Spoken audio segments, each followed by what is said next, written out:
to New Meta, podcast about Dota 2. I'm your host Stan, otherwise known as the Magic T, and joining me today, as they will in every episode, my two superior co-hosts, Marco and Adam. Adam, how are you doing, sir? Good. Excited to embark on this new podcasting journey. Let's fucking go. Yeah. I'm excited too. Episode 1 actually recorded. Yeah, hype. And that's the sound of Marco, my third co-host. Marco, are you good? Yeah, I'm very excited. So, episode 1, probably just going to do super brief intro to me, Adam, and Marco. Start with Adam. So, what's your rank, history, first game? Okay, so I guess I started in 2012 and recently ranked up, went on a pretty big grind from Ancient 2 up to Divine 4. No where way. I plateaued. How did you grind that? Who did you grind on that journey? Crystal Maiden and Lich. Hot jump. I guess from 7:19. Yeah, pretty much 7:18 through 7:20. And now that I'm up in Divine 4, I've started to branch out a little bit. Divine 4, so close, but yeah, so far. Yeah, I would like to, get that Immortal, but I don't think it's going to happen because I think the rank reset's going to happen After the major? right after the major, yeah. Yeah, I have to spam some Mars with the new patch. That's the answer. Oh, yeah. That'll be exciting. Yep. And do you have a Dota name you go by at all?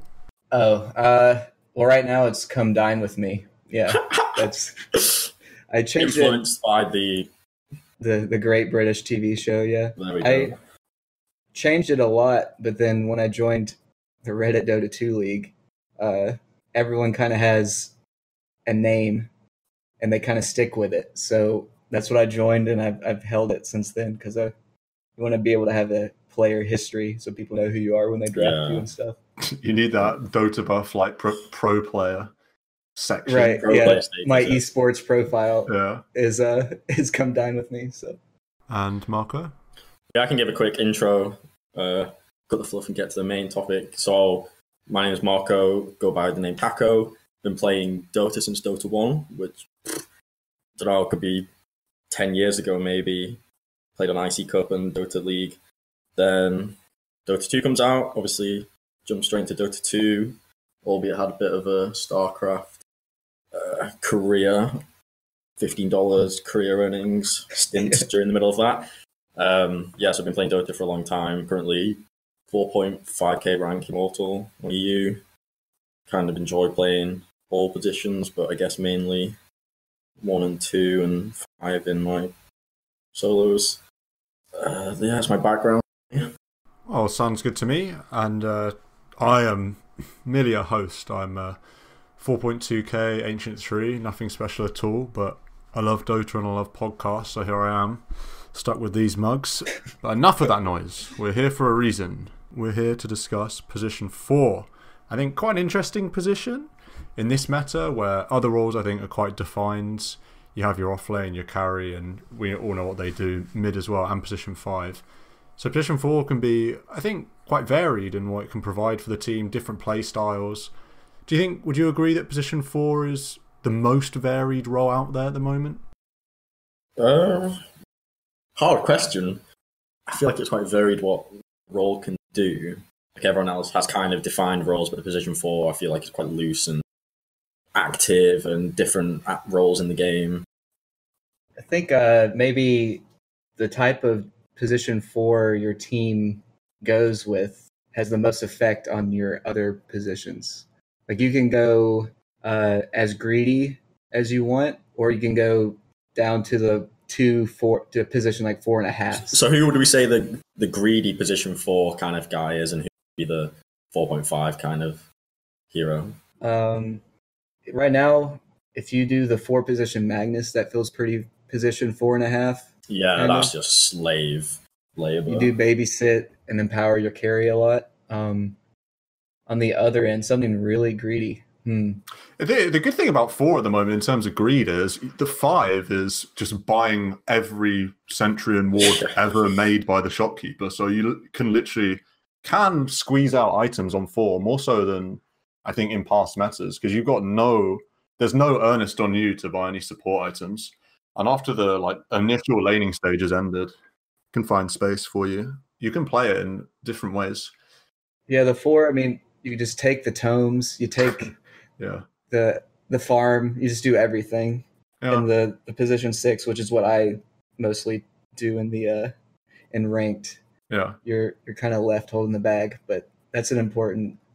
I mean, it's enabling the position 4 to basically be a 4th core. So yeah, it's kind of nice. I feel like so much of the meta at the moment is defined by this off-lane aura builder, which is probably the most striking feature of this meta. This like Vlad's before boots, Crimson, all this crap. So the position 4, basically, would you say the role of the position 4 is the same as the role of the offlane duo, or is that only laning? And once laning's done, it's like you're your own beast? Well, the offlane duo, I mean, your goal is definitely to just make the carry's life as hard as possible. Make the carry abandon. Yeah, so in the laning stage, I mean, that's your big goal. Mm. And then I guess depending on who you actually are, you branch from there. I mean, if you're like an Earth Spirit, say, you're going to be roaming around a lot. Yeah, Tusk is another good example. As a fort. Yeah, Tusk. Like you're going to make stuff happen on the map. But with those heroes, you have such an uptime in your ability to do those things because tag team is so absurd. You can still annoy the carry, and then 15 seconds later, you can be behind the mid, TP and roll in and scare the mid laner as well. So it's just, I guess, uptime is pretty important. And that's like you've touched on like Tusk and Earth Spirit, and considering I think we see just on the point of variety, these heroes like Tusk and Earth Spirit, the heavy gankers, you see them picked, but at the same time see other non-ganking fours like Bane is picked up sometimes.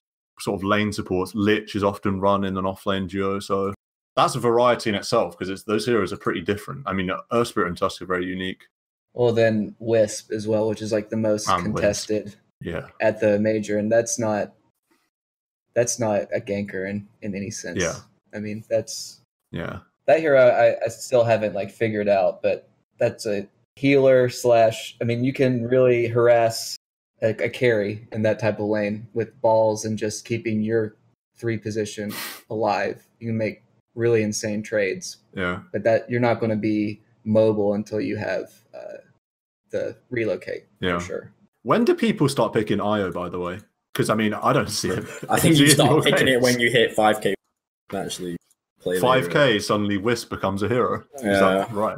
Let's check Dota buff stats, but it is a high skill cap hero. 5k hero. I mean, the pick rate on it is not going to be anything very high. It's very niche. Yeah. Let's look. The global trends right now, the Dota Plus global trends has it at 3%, 3.6% in Divine. Yeah. Which sounds about right. I never see it. It's probably like existential, or not existential, exponential. It's just so hard to coordinate in a pub. Yeah. That's pick rate. It's one of those things in a team setting, it's absurd, but getting in a pub setting people to play around it in a correct way is pretty difficult. Can be hero specific. Like you don't just want to first pick at IO unless you know that your carry is like, or whoever you're comboing with, almost always your carry is going to pick a hero that goes with IO very well and is going to know how to play with an IO. I mean, so these things, they'll only happen at high MMRs. Yeah, he's, I think, personally, a very hard hero to play in terms of using his spells. It's also hard to play with. Yeah, really hard, and then play with it's really difficult, and that's the point about you need to have your communication and be on the same page and get both of those aspects in the pub. It's extremely difficult. One of the best games I remember in a pub was I got an IO picker on my team, first picked IO, obviously an IO spammer, and his messaging in the chat straight away, someone pick CK, he was saying, and so I went CK and we did this duo mid. I don't know what patch this was. And what year was this? At least a couple years ago, if not a few. Mid, IO, CK, who knows. And he was on mic as well, obviously that is a necessity if you're playing IO to have verbal communication, and it was absolute raffle stomp just running at heroes. Sounds like the kind of game you love, where you get someone that's just willing to dive with you. Yeah. Oh, it was insane. The big thing was that the tether stun back then. I think it was after Tether Stun, but yeah, that used to be crazy. Tether slow. Yeah. Still good. Was never around for those days. Tether stun. That sounds weird. Yeah. That was that was TI3. I believe that was Alliance's game 5 that in the finals was with CK. Yeah, it was. I mean, that whole series was whoever picked IO won. Yeah. All 5 games, and then with CK, I mean, you would just reality rift into the tether and it would stun, and then you'd follow with the chaos bolt, which would stun. Sounds good to me. Yeah. So I guess naturally now we're starting to mention heroes. Probably best to think about the different molds of the 4. I think just in prep for the podcast, split it up into a few different categories: aggro position 4s, defensive position 4s, sort of ganking 4s, other 4s that their job isn't to be strong in lane, but it's to provide utility later, and some other special cases as well. So let's discuss aggro cores. I think when I think of 4 at the moment, I'm thinking of a Skyraf mage dying under my tier 2. Honestly, my heart sinks if I see a pick, because if you're in the safe lane, you're going to have just a miserable time. That's when I would say, okay, can we swap and just have me play off, like carry from the off lane? Yeah. You've got to adjust, yeah. I mean, Sky first pick, if you're seeing that in your pub, that's good news, surely. I mean, if I'm playing a game and I see Sky first pick on my team, it's fun times. Oh, on your own team. Yeah. Because there's not really a counterplay when his aim is to kill himself when he's got no mana. Like if you're turning up to a lane spamming Arcane Bolt, which is such a good spell, level 1, and then killing yourself and starting with like 5 mantles, you don't even need to buy regen because you're not planning to use any. It's just such a strong tactic, and like you say, kill yourself 20 seconds after any hero damage, so that and not in XP range either. It's very difficult to deal with, especially in the pub setting. These big lane rotations and stuff, they're so hard to communicate. Interestingly, so just a quick look on Dota buff, and you've got the different tiers of win rates and pick rates. So in the bottom, Herald or Guardian or whatever it is, 55% win rate, and then the next tier 54, next tier 53, next tier 52, and then at Divine Plus it's 50. So as the MMR goes up, his win rate in pubs is slowly going down, which is interesting, but does definitely allude to how he is so obnoxious and difficult to deal with. Yeah. But then why has he got a lower win rate at the higher MMR people doing in response to make him less effective? Yeah, people also play the hero mid, so it will be like a mixed. Definitely expect the support Sky to be a higher win rate. I don't think mid Sky is particularly good. I guess it's a nice flex pick to open. I mean, I guess there's always a possibility you can run it mid, but I feel like Sky mid is more of a last pick. Gotcha. Yeah. Like, you threw out, you picked Timbersaw? Okay, well, we got the Sky mid now. Tinker like that type into of Sky. Yeah. I mean, if you've got a Russian name and 150 games played and you're spamming weird links to boosting websites and you're picking Sky mid, then sure, go for it. Because there's a 95% chance you've got a script. So a really nice script. But 50% win rate at the Divine tier isn't impressive by any means. No, it's just fine. Is the only answer to this spam kill yourself strat lane rotations? Because I can't think of a safe lane duo that can stand up to like Sky Beast. I mean, I know Sky Beast is like the ultimate lane with, if you're thinking of heroes to match with a Sky, but even just Sky +1 when he's doing that spam kill yourself, it's so hard. Like you say, do you try it? I mean, do you just accept that you're going to be jungling, and you need to buy tons of regen? Or? I think tons of regen is a good shout. Counterintuitive, but you need to be really aggressive. Yeah.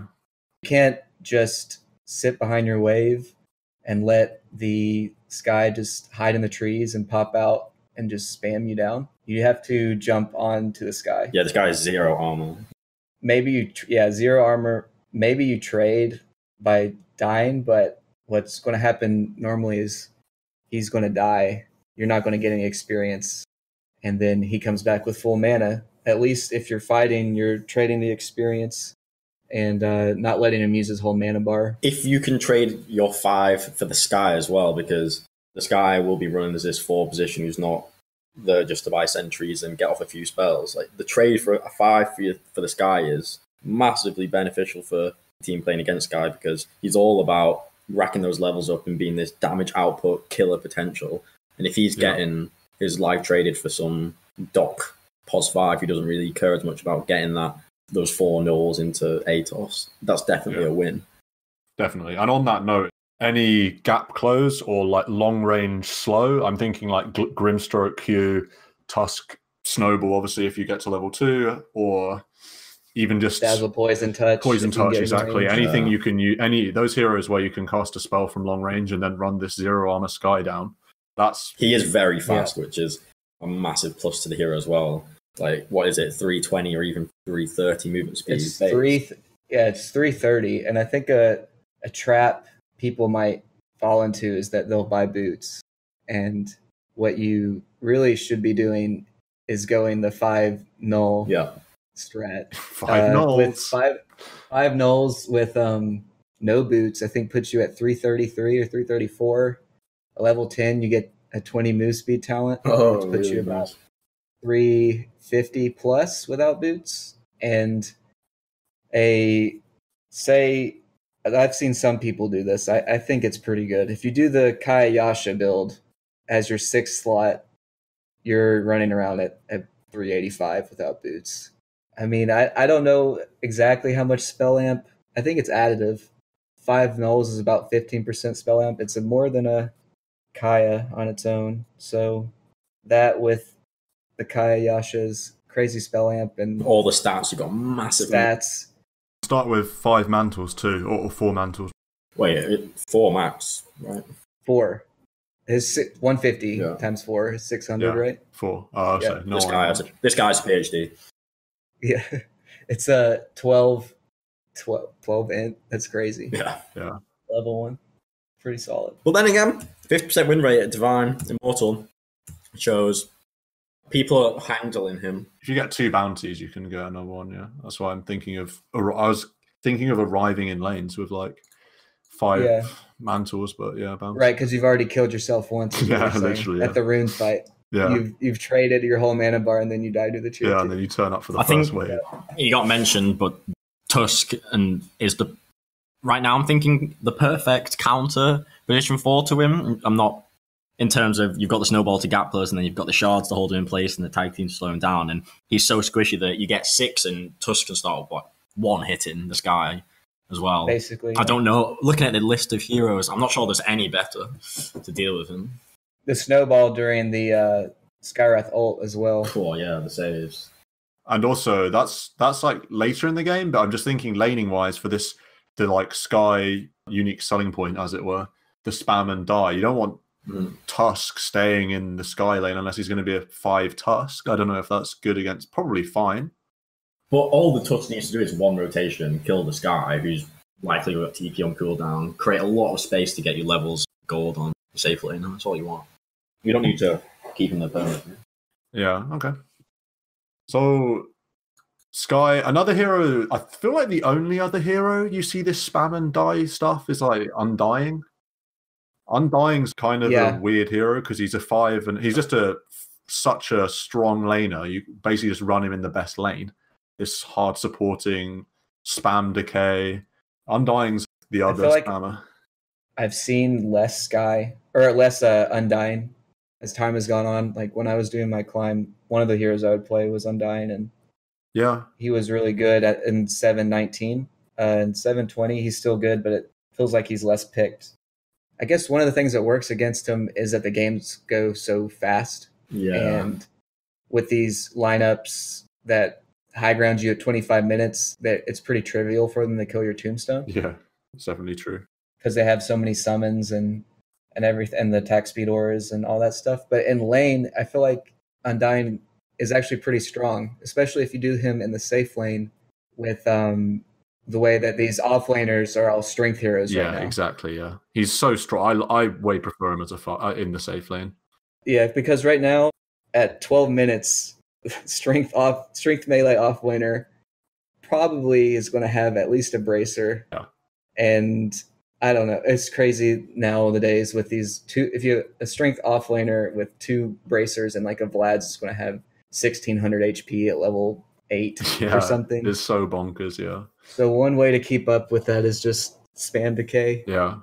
He's also like an early mid. Those first few skirmishes after the breakup of the laning stage, Flesh Golem now is such a strong spell. It used to be good, yeah. used to be like a How does it non-spell. It's like % decay damage in an AoE on his Flesh Golem. It's like 7% HP decay or something. It's 7% exactly. You're right. So he pops ult and walks close to you. And it's a bigger slow as well. They you're buffed the just slow. losing health. And Soul Rip is a big nuke if you can do it in a wave. Yeah. Oh, it's so cool when you see someone get decayed and they don't realize that because the percentage of your HP is the same, but you've lost strength, so you've got lower absolute health points, and then out of nowhere the Soul Rip comes and bam. I like honestly at level 2 to have Q and W as opposed to the Tomb. The Tomb can be pretty I'd agree. underwhelming. You reckon? People don't give respect to the amount of burst you have with a couple decays and then a Soul Rip. Yeah. Kind of goes the same way with like a Crystal Maiden, where people don't assume at level 2 that you're going to have Nova and Frostbite. They think you're going to get the Aura, and they play a lot more aggressive. Yeah. And then you're just like, okay, you're dead now. So the same thing goes with Undying, is people think you're going to have a Tombstone. Yeah, the Tomb's more. It's more all in as well, just because obviously cooldown at level 1's like 80 seconds, 85, something like that. Yeah, high cooldown, and with only 4 hits to kill, you don't want to just be. Yeah. You don't want to use it speculatively and then it turn against you, and then suddenly you've fed a bounty and you've got no level 2 spell, or you've got no spell for 85 seconds other than Q. If you don't place that correctly, it's so bad for your team. I mean, the 2, if you're in a duo lane, it's just 2 right clicks from each laner and it's gone. Yeah. So for like 125 gold bounty, so it's pretty terrible. Yeah.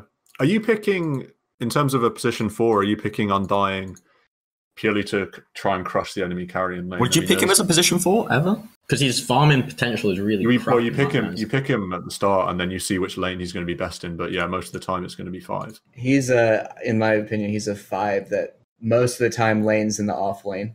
Or to screw over the enemy carry. The same way if I play Lich and I'm running it in an off lane, I'm not going to be the 4. Yeah. I'm just trying to annoy. I mean, he is a 5, really. Yeah. But you've got to throw him in there because you see him. He does fall in the same realm of the aggro, spam, and die. Yeah. Those are that's why that we're mentioning them together. Sky and Undying are sort of like the quintessential spam and die heroes. Mm-hmm. And then moving on to, I mean, we can spend a little bit of time. Is there any, these sort of traditional 5s, quote unquote, like you just mentioned, Lich, Venge is another one, Jakiro, Bane, Shaman, even Dazzle sometimes. These, like I say, quote unquote 5s that can be run in the off lane. Do you think it's worth running these heroes in the off as a position 4 at all, just for their lane strength? Or do you think it's better to run a better scaling 4 that's going to help you in the mid game? Well, out of the list that we have, I think Shaman is an insane 4. Yeah. If given space. I mean, we've seen DJ for Fnatic with Ags, Refresher Shard, Wards. Just win condition, just straight up win condition when you pick Shaman. Just take tier 4s and Ancient just on his own. I mean, we have Shaman listed as defensive, but I think he is one of the best offensive. He's so offensive. Supports he's so offensive, as well. He's basically just shoved in with the 5s effectively, rather than being defensive in nature. But yeah. I mean, so when you say defensive option, but by defensive option, you mean you dominate the lane. You're not necessarily hyper aggression kills. You just want to be a lane dominator with your 3 casually farming, right? Yeah, effectively, yeah. Or just, I mean, not in terms of the play style, but in terms of like venturing into the 4s, because you're basically just picking what would be traditionally seen as a position 5. These heroes that can be run as a position 5. I think you could. There's a hero not on the list that I really like, Shadow Demon, and he would typically be seen as a 5 because he's got this defensive utility, and people kind of see him just for that. But in my eyes, he's really underrated. How much damage output you can have. And with the disruption, you could easily go an off lane duo like Potem, Shadow Demon, Kunkka Shadow Demon. I know this is very old to me. I'm really into that kind of combo, and you get the aggression, you get the setups and the kills, but still a bit defensive by nature. Seen as a pos 5 by nature, but I actually would very happily run him as a 4. Level 10 talent, I also think, is pivotal to why the hero is good. XP talent is it XP? He gets 30 XP at level 10. But how much is it? It's a crazy amount, right? His XP talent is 30. 30? 30% XP game. Oh my god. I guess we should just talk about this now, because XP talents are absurd. And they're a big reason why some of these heroes are so strong. I feel like if you want to climb the ladder, if you just picked heroes that had XP talents at level 10, you would gain MLR just solely off. So one is Shadow Demon, another is I think I'm a massive fan of both of those. Who else do we know of? Tusk chooses between gold or XP. 40%. Wow. 40% XP. Yeah, that's like a test for whether you're good at Dota. I always go GPM and it's wrong. You're meant to go XP like every time if you actually know what you're doing. With these lineups that are trying to end the game at 25 minutes, GPM doesn't mean anything. Yeah. But 40% XP if you're rolling can end up being like 4 or 5 levels. You'll be having them on your doorstep and you're like, how is their Tusk level 18 already? Yeah. But I think it's underappreciated what the actual impact of, say, your higher level is. So you've obviously got more stats, but that's kind of minor. What I think a massive one is all your levels are going to be maxed, and most often a high level spell has got lower cooldown, so you're using more powerful spells more often. I think those two together is what makes, I'd say, particularly say a position 4 or 5 hero, that actually makes them way much more relevant in these fights and, like you say, these faster paced games. And talents as well, of course. And then get your next talents faster. Talents. Yeah. I mean, the talents are so big now. I mean, 40 XP talent on your Tusk, that 300 like snowball speed, or if you wanted to do the fat crit, like getting that earlier is so much utility. Like in fights, 300 snowball speed like changes the hero, gives you like a full second quicker initiation or quicker everything. The same. I think people have been taking the crit. Oh really? I mean, as most things in Dota are based on the game, but with the tag team working with tag team, with your Walrus Punch. If you do the extra crit, I mean, you're one-shotting supports. Yeah, I think you absolutely have to take the crit because you've now got the potential to one-shot support. And I think what you gain from that is way more than the snowball speed. And then, I mean, Marco kind of downplayed the extra stats, but 4 or 5 levels, I mean, on a strength hero like Tusk is about 300 or 400 HP, which becomes, I mean, I'm probably overselling it, but it's probably about 300 HP, which is another nuke for you to tank. Yeah. So just becomes that much harder for you to take down. Mm. When I say XP talents, that goes for every position, because Beastmaster, I think his XP talent at 10 is absurd as well. It's like 20 or 25. Pudge is another, right, at level 10? Well, I don't play that hero, so yeah, no one should be playing that hero. 38, man, that hero's Dota 2. It is Dota 2, yeah. I think XP talents, I think of them similarly to GPM talents. They're so sort of strange talents. I feel like GPM talents could go, but they won't, because they're very popular and they do make heroes like way just objectively like more fun to play with. But they're so weird. They like change the hero completely. These like bizarre like 150 GPM talents that start flying out at like 20 and 15 and stuff. It's such a good way to make those weaker supports a bit more relevant when you're stretching into the late game. And yeah, exactly. Yeah, I think it's nice. Like I say, they're like objectively good, but they sort of change the heroes to like almost uncomfortable level. Like suddenly you have a 5 that passively gets like 150 GPM or something. It's like kind of weird. It just feels a bit odd. Yeah, I guess if I had to say between the two, XP and GPM talents, which one would be most likely to go the direction of the respawn talents Yeah. of yesteryear Yeah. and be taken out of the game? I would think it'd be the XP Yeah, talents. definitely. Yeah. GPM, it's kind of, as what you said, it's more fun. People play support. It's, I mean, what a 90 GPM talent at 10 on Grimstroke is not going to break the game. If anything, it just makes it more worthwhile for you to buy wards and stuff. The snowball effect of a GPM talent is so much less than an XP talent. Because an XP talent absolutely accelerates your game, makes you farm faster, kill faster, not die, etc., etc. Massive accelerator. GPM talents are more of a supplement, like you say, helps you get those wards a bit more, maybe helps you get that next item a little bit faster, but don't change the dynamic of the game that much. Yeah, XPM talent that's a snowballing talent, like specifically. Whereas GPM is more of like an investment, effectively, in passive income. I mean, quite literally. That's the nicest thing about it. The best thing about the GPM talents is you pick it up at 10 or something, even just like 90 GPM at 10 on like Grimstroke or whatever, or certainly like Lions 120 GPM at 15. And it's like suddenly you're like not buying wards anymore because they're just free. It's like free bumper ride with wards. That's one of my favorite part about the talents. Don't have to worry about spooning all your cash on wards. Yeah, but then it becomes a game of, will I ever get to level 15? That's when I would play Crystal Maiden. It'd be like, oh man, I'm level 15. I finally get that 150 GPM talent.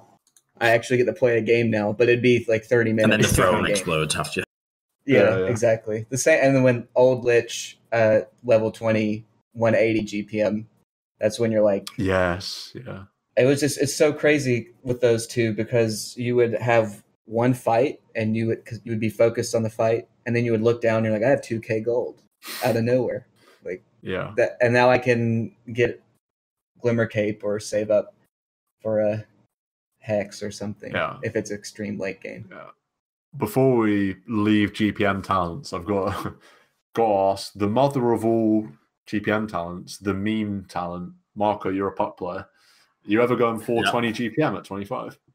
I think you always are. The meme talent is the damage one. 420 GPM is insane. And if you can rush 25 as fast as you can, and then you get an item, I mean, you have to get it.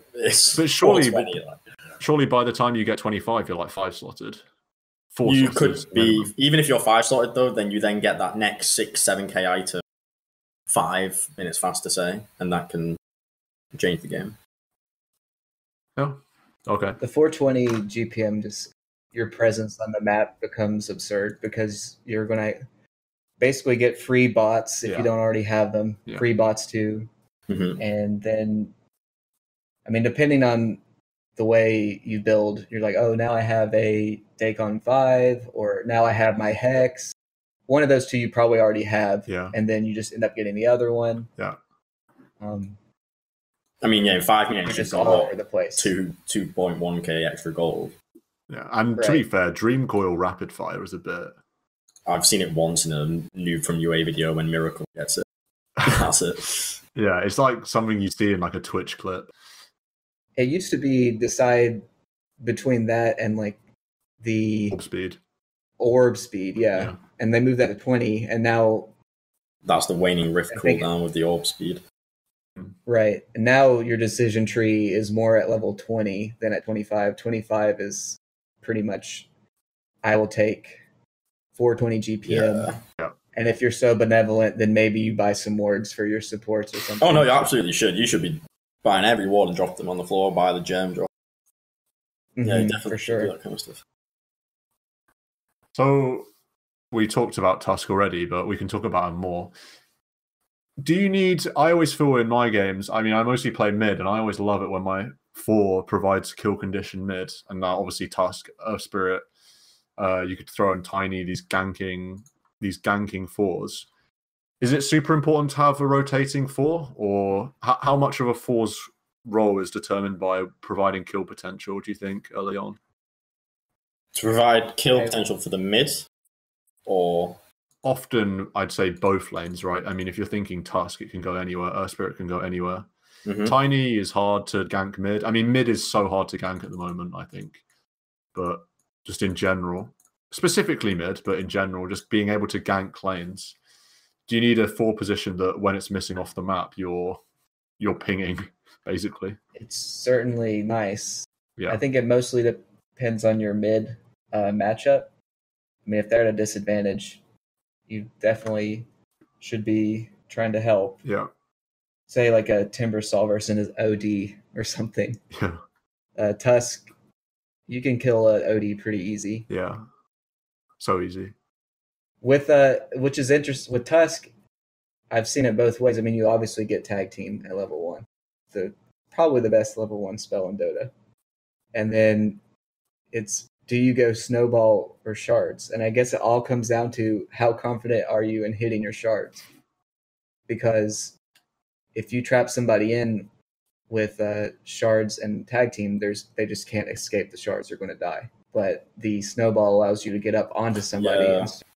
Sure, yeah. If you're going mid, you're taking the snowball.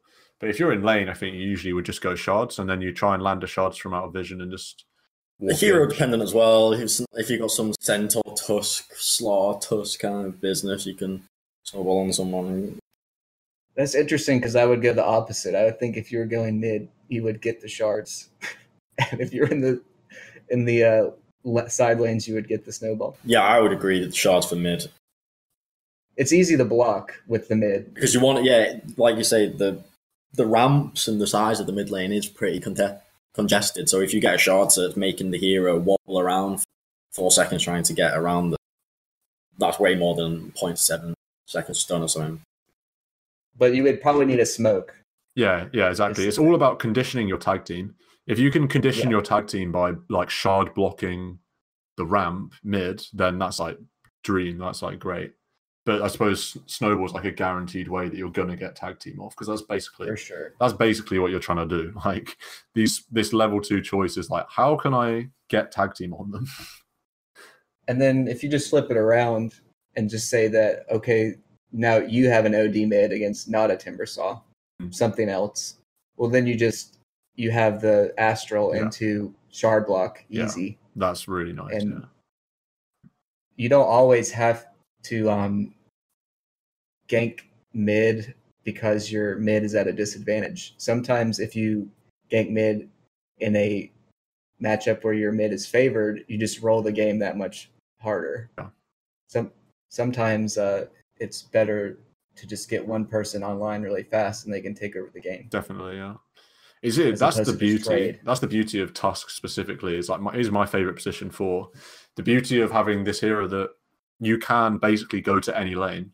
If you back yourself to make a good decision as to which lane you should be helping, naturally you're going to start with your offlaner, right? If you're position 4, but you can go anywhere and have an impact. Where some of these other 4s, it's harder to do that, and you're more locked into your sort of pre-horn strategy of just winning this offlane and then seeing, do what you do after the laning stage ends. But you're going to be spending your time in the offlane probably. But Tusk, you can. He's also so good for the complete opposite of defensive rotation. If someone's diving and you can snowball safe for a few seconds, or you shard the enemy mid who's trying to run away after his little tower dive or something. Even on the defensive, so strong. They just provide so much utility, and levels are so important on Tusk. Like that level 3 holy grail of level 3 on Tusk. So nice. And then once you've got level 3 and you've got 1-1-1, you're like so strong at level 3 compared to most heroes. I mean, almost all. I'd say Tusk got to be one of the strongest level 3 heroes. Going back to the stats, looking at the Dota buff, so he's got super high pick rate, 29%, Divine plus. But then, I mean, in every bracket, sub 50% win rate. In Divine Immortal, 49% win rate. Statistically, in pubs, I would never have said, oh, he's going to have sub 50% win rate. Well, and even at the Chong, I don't want to say it wrong. Was it Chongqing Major? Yeah, Chongqing Major, yeah. He's very heavily contested, but he's only got a 35%. Oh, really? That's interesting. Yeah. But that doesn't necessarily mean he's a bad pick. No. It can fall down to other things. I mean, we've seen tons of games where the snowball save wins the game late. He has just utility at all stages of the game. I will say it does feel bad playing Tusk from behind, though. Definitely, That is real real sad. When you're moving from lane to lane and like you can't get anything done, or if you're just staying in lane, you can't get anything done. That's rough. It's hard to realize your utility later in the game as Tusk. You compare it to some of these other position 4s where it's like much easier. I'm thinking like Rubik, like ET, basically just any hero with a stun is going to be fine. It's like, but then I think when you 2 points going later into the game, he as a hero, I think very much is looking to be this support sniper, i.e., like slapping the supports with a one shot. But also, I do think his shards later into the game, as well as his snowball saves and aggression, continues to have massive utility. Oh, certainly. BKB, piercing, piercing, punch. It's got 2 TP interrupts.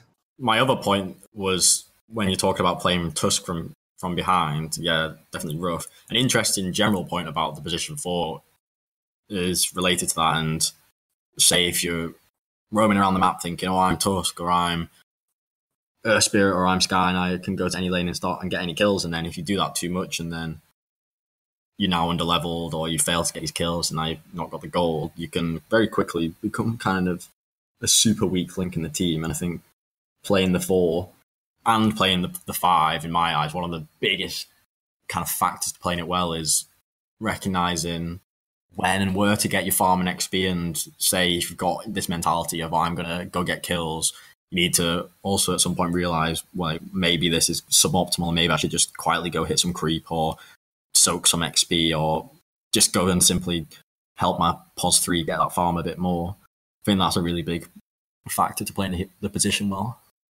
Yeah, I guess there's a point at which you can be roaming too much. I mean, I've definitely been level 2 on Tusk at 10 minutes. So that's really bad, but you've been running around. You might even get kills, but if you don't stick around and get some experience. Yeah, you might think a kill is always, but very often a kill may not be net positive. Like, you might give someone on your team a bit of gold, bit of XP, bit of space, but say if you're sinking loads of time into it and you're POS 5, POS 4 getting basically no XP from it, like, it's not always the best outcome or the best decision to make. And obviously it's all about decision making. Yeah, the best outcome is the kill plus an objective. I mean, that's the classic. If you're able to kill a mid and then take the mid tower and then open up the entire map, or kill the safe lane and take the top tower and open up the entire jungle, it kind of allows you to continue your aggression and allows you to maintain the levels as well. What I would say to that is, if you're Tusk and you can either commit heavy resources into ganking on off lane or mid, I think it's nearly always going to be way more optimal to go for the mid lane, because often, say you're in some side lane skirmish and it's going on for a long time, and maybe you eventually get one kill, but it's obviously 3 of you not farming or sharing XP, etc. It's kind of the net win is quite low. But if you can, even if you're a Tusk and you commit your life to kill the enemy mid, the net gain from that is way bigger, because you've then got a mid laner that's uncontested for a bit, starts getting the XP advantage, which is way more important than mid than the side lanes, and then the mid is going to be the tempo carrier, etc. Biggest snowball effect. Yeah, one last point on Tusk. We've already been talking about this hero for ages, but one of the things I love about him is his itemization so open-ended. You can build quite a lot on the hero. I feel like most games you're going to be going earn, almost always. And then, but from that point on, I mean, you can rush a blink if you feel like you need saves, particularly. Maybe you're against an axe or, what have you. You need to sort of maximize your save potential. Yeah. You can, especially with 90 GPM at 10, you can work towards a halberd. Sange is like pretty okay build up. Solar Crest. You can super earn. So yeah, Solar Crest, that's a big one. Medallion, Solar Crest. Super earn is great against certain heroes, You could even Asgard. do the hood. The hood. Yeah. Pipe, if need be. I mean, he can do it all. I guess you could even go Greaves. I'm trying to think. I mean, his spells are pretty... Vlad's drums. spammable. Yeah, Vlad's. I've seen, I mean, at the Chongqing Major, they definitely did Vlad's on the 4 Tusk as opposed to the Spin or the Tidehunter 3. Right. Just value items, really. But he can do anything. But obviously, the pro tip, the correct build's obviously Shadowblade Deso. Yeah. Honestly, I don't For mind sure. running that. We've got to mention Earth Spirit. I mean, this hero is rampant in sort of pro high level mids, position 4. Everyone's experimenting. Crit Earth Spirit mid and PogChamp. This hero is not particularly relevant to low level games, but It's not even really in my games yeah, in Divine, so he's such a hard hero. Yeah, he is a hard hero. He must be one of the hardest heroes in the game, I think. one of the hardest, and he gets changed all the time, Yeah. so you have to keep up with him. And in talking with people about this episode, with Earth Spirit spammers and stuff, they seem to think he was pretty much dead as a 4 and was just a mid because of just the amount of levels he needs. And then that was before the major, and now here at the major, Earth Spirit 4 is all over the place. So what does anyone know, really? I guess it's up to the pros to... Yeah. I feel like the changes are positive, right? I mean, bizarre change, swapping his roll and his kick, the stun to the slow, but overall, he has way more disable than he used to at like certain levels or at all levels. I saw like a Bowie video the other day where he was running over, giving a rundown on like the total disable in terms of second slowed, second stun. Oh, interesting. And it is higher at all levels. And also the fact that you can stun without a stone is quite nice. It's underrated. Right, that is nice. The non-stone stun is underrated because I mean it's not something that you think about unless you're an Earth Spirit player, but like stone management, pretty important. Right. Well, he also, and I believe he did get 1 extra stone as well. Right. In 720, right? They gave him one more, yeah. Which is nice. I mean, I guess we won't see any more like 4-man kick stuns like Jerax would do or something. The Pele. I mean, he's still super strong. The slow is on the Q now, and it feels like Which it is the lingers. kick called the pole. The kick slow feels like it lasts a really long time, and he's another hero with a huge tree on how to level. I mean, I've seen people not get the E at all because maybe you don't need the silence. Right, yeah. Yeah. Maybe you just need the slow and catch, the stun. I think that is the build with him now. You just don't get E unless you're against a hero that you specifically need to silence to kill, and that's like important. Like I don't know, like Phoenix Or serious Slark or escapes. something. Yeah, I think unless you're going up against those, like maybe Morph, you know, if you want to silence from out of vision or something. But yeah, Earth Spirit, what a hero. He's just like Tiny or Tusk. I mean, level 8, he's going to have like 1,500 health and be really hard to deal with. Yeah, more than that. It's crazy. So, I mean, that's about all we can offer for Earth Spirit. This hero is hard, man. One of these days, I feel like I've played him in a bot match once and probably got shreked by like unfair. Well, you're selling yourself short. You're a Meepo player, a good Meepo. So if you can play Meepo, you probably can play Earth Spirit. It's just going to be a large learning curve / difficult period of losing. Yeah. And then you'll all of a sudden come out of the ashes and smack off a 10 streak.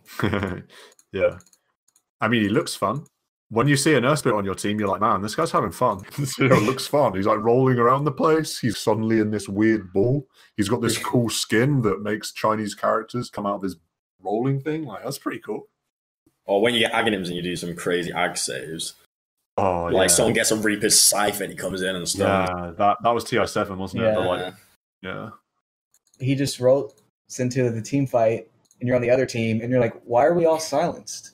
Like, I don't understand. Could like magnetize, been in the game for 5 years and still don't know the mechanics of the spell.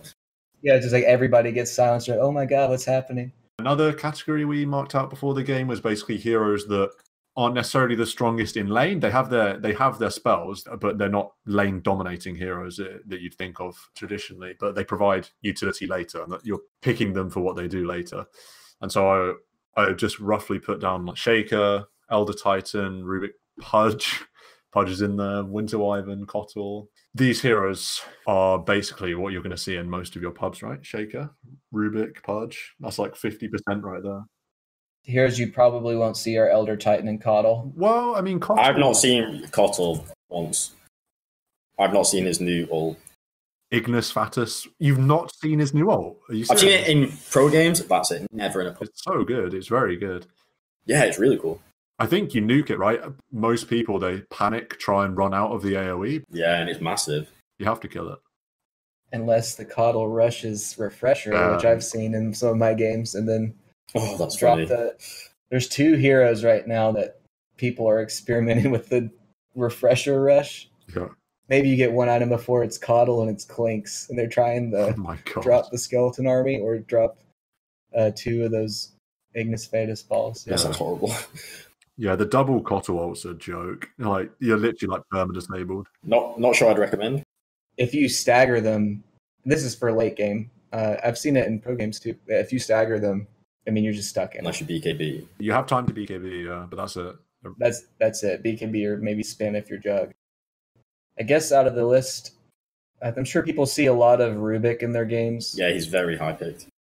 With the Arcana and all of that hype, I think he's a pretty underrated laner. I guess he sort of falls under the Skywrath mold in that he's pretty aggressive in what he can do, but he has 0 armor. If you get gone on, you're dead. But if you have good spacing and positioning, which is pretty much the most important part of being a support, is how you position yourself. Mm-hmm.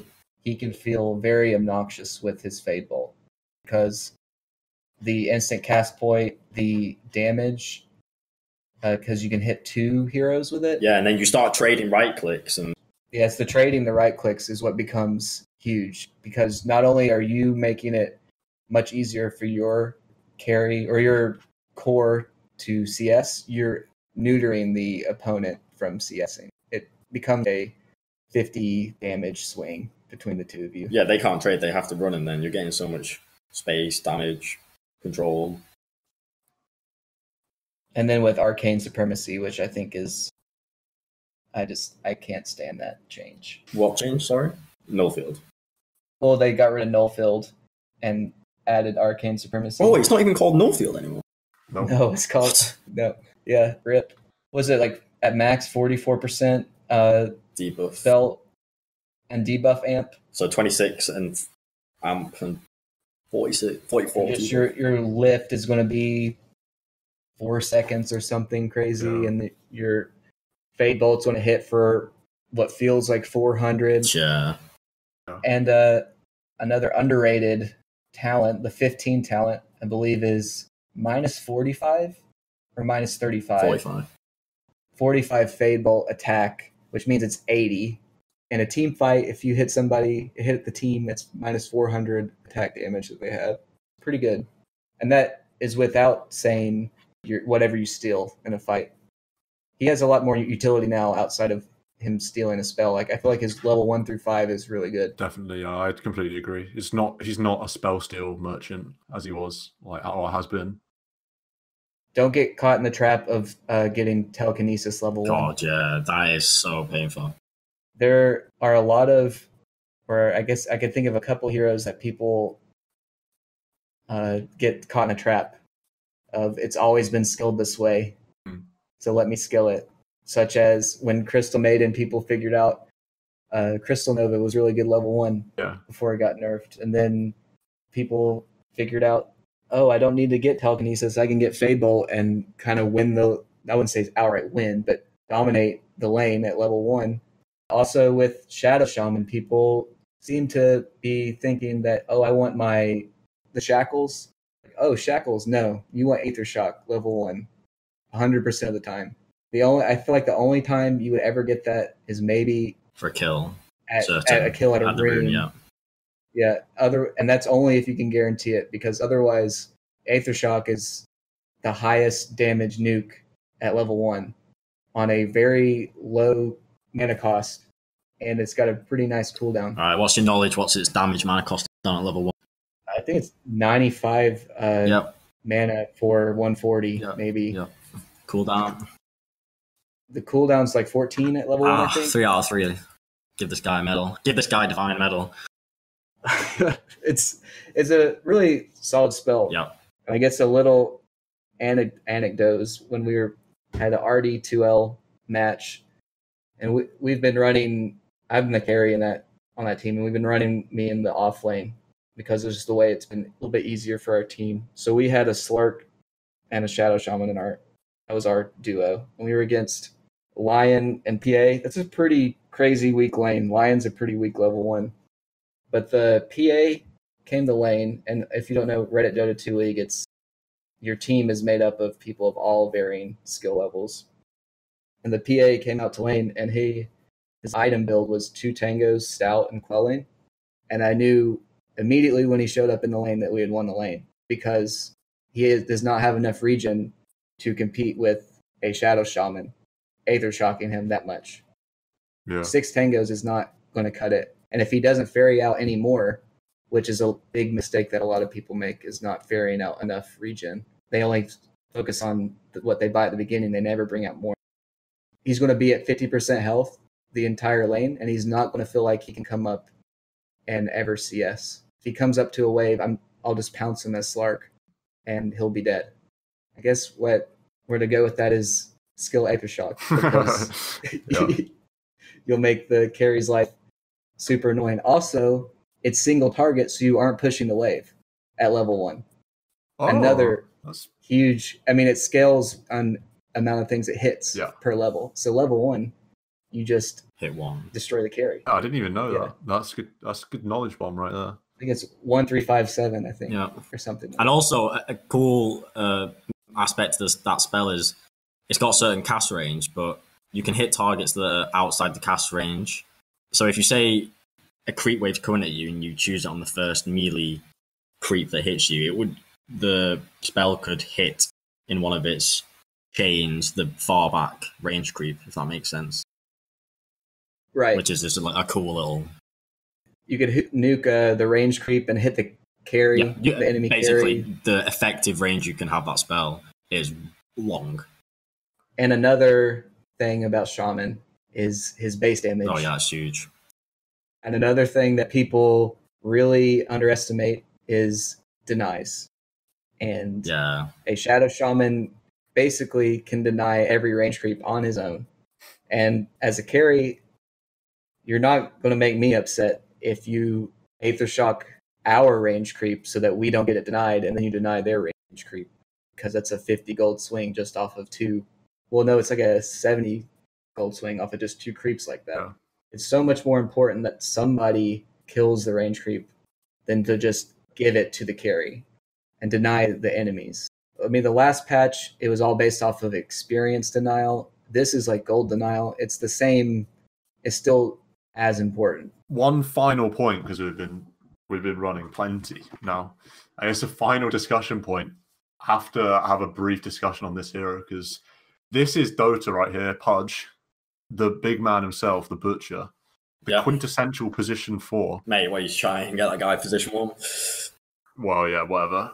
Taco position 1 Pudge, Dan's game, but this hero is going to be in your game basically. So is Pudge 4 good? Is Pudge 4 good? Marco's going to talk about it, so I'll just say no.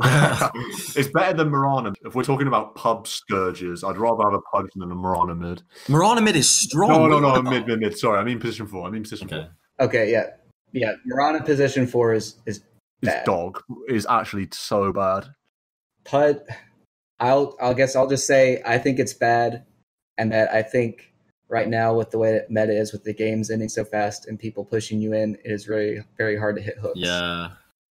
And you have no wave clear, meaningful wave clear. You have rot, but you're going to die if you just sit in a wave and try it and rot push it. So I guess that's where I'll say I think it's a bad hero in this current meta, and let Marco try it. Well, yeah, I'll give you the final word on Pudge, Marco. I'll just say I think it's good in the sense that Meat Hook can still be a game-deciding spell. There's no doubt about that. This spell is unbelievable game-turning spell, can be. But like Adam said, the way the games go now with these aura pushes, especially with summoned units, seeing tons of Beastmasters that are just sitting at the front with units, basically, and with in-creep waves because they're knocking at your tier 3s. Pudge doesn't offer too much in these situations as a defending position 4 you want, compared to these others where you can nuke waves. Like you said, you can't nuke waves. Pudge wins games. Hodge wins games. Yeah. Can win games with meat hook, that's a fact, because it literally kind of, you get find that hook, get the position out of position, blah, blah, blah. Can win games. Yeah, he is kind of bad, and you'll see in the stats, bit of crappy win rate. Like Adam said, it's hard to realise his potential in games because, right, what are his spells, Rot, meat hook, December? Yeah, a lot of the hero comes from landing those hooks, which, I mean, just in itself is hard to do. Given the meta, it's got a team barreling down you, that is difficult to do. So, yeah, not great, but he is super fun, and that's why you see him pick loads. I think because he's so fun, people play him suboptimally, because I don't know why Pudge is such a fun hero, but he is, and you see it in the win pick rates. It's because hook is a game-deciding spell. I mean, but it is. I think it's a really fun spell as well. Like, if you hit a hook, you're feeling great about yourself. Oh yeah. And what a way I think he's good to be played is a bit more farm orientated, in the sense that if you want to enable the hero, you do need a bit of tankiness on him. I think you really do need a blink, because if you have a 2.5k HP Pudge at like 20 minutes in the game, and he's blinking in the middle of a fight and soaking all these spells and still not dying, and he's got this big magic resistance, can cause havoc and create space that then your team thrives on. I think that's a really fun and powerful way to play the hero. Like, he's not just some hook sniper. I think he has to become a presence and a frontliner, yeah, and like pushing. You can shove lanes if you just rot them down, and if you've got the stats and the resistance to not just lose all your HP to rot, you can shove lanes fine. And if you get a bit of mobility, maybe trank and a blink, you can get across the map and whatnot. And he's got some good talents as well. Doesn't he have a gold talent at some point? 20, I think. So, it's quite late. 180 or something. But again, he's got an XP talent, and that is just in itself a very powerful talent to have. So there is definitely legit potential to the hero. I think because he's so fun and a bit memey that in most games he's not played optimally. I know if I play him, I get a little bit too casual. You start not playing as serious and focused. Yeah, he's one of the greediest position forwards in both sense that he's not going to offer you tons in the lane, so that in of itself is reasonably greedy. And also, like you say, he needs items, I think. He's basically a jungle legion commander, is what you're saying. I mean, yeah, you need him to have blink, but not only that, you really want him to have like 2 braces as well. See, like we've been saying. Soul Ring, fantastic. I mean, everyone's had a Pudge completely take over, an enemy Pudge completely take over the game. But then it's so easy to become irrelevant as well. If you try and make impact and you can't, because Pudge is a hard spell to always hit, and then you're not getting the XP and too slow. It can quickly become a pretty shitty game. I think the way to build him is some form of tankiness with the blink. I think the blink is very underrated. Yeah. I don't think it's near close to the highest picked up item on him. I think a lot of people get caught in the trap of building Atos. And Aetherlands as well. Which is pretty dead. Pretty dead item. You want like Tranquils, or I could even see you going Treads on them. I think the Tranquil move speed is very nice. Tranquil move speed is very good combined with the rock. I think that's the big factor. Yeah, a couple bracers is really sick. You're going to be ferrying out a lot of mana. That's why I like Soul Ring. Yeah, Soul Ring can be strength. But the blink makes you a really nice initiator for sure. And it also just helps you get spells off, because if without the blink, if you miss a hook, you A, don't hit hook, B, don't get December off, C, don't rot a hero. If you blink, it just makes all that so much easier, because you just blink on hero and you blink Dismember, and then you have the hook follow up. Yep. Yeah, you either kill the person you blinked on and then hook somebody else trying to help, or you just secure the kill for sure. The blink reveal is really big as well. Like blink reveal with blink Dismember can be, because you follow up with the hook, so damage output and the disable is absurd. Blink's definitely core on Pudge now. I'd say for certain it's a core item. Yeah, super fun hero. That pretty much wraps us up. But one final point is, however bad Pudge 4 is, it's better than your mic, Marco. That's for sure. Oh, really? Why? What's up with my mic? No, it's fine. It just cuts out sometimes. But it's not. Oh, mate, you've been cutting out sometimes as well. Really? I've been holding my mouth on. Okay. I have not been cutting out, if I had to guess. No, yeah, Adam's been clean. Carrying the team. That's all. We've been going so long. We have an email. We have Twitter. newmetapodcast@hotmail.com @newmetapodcast. That's our Twitter. That's where you can find us. Any news will be on Twitter. Play Dota. Yeah, let's go.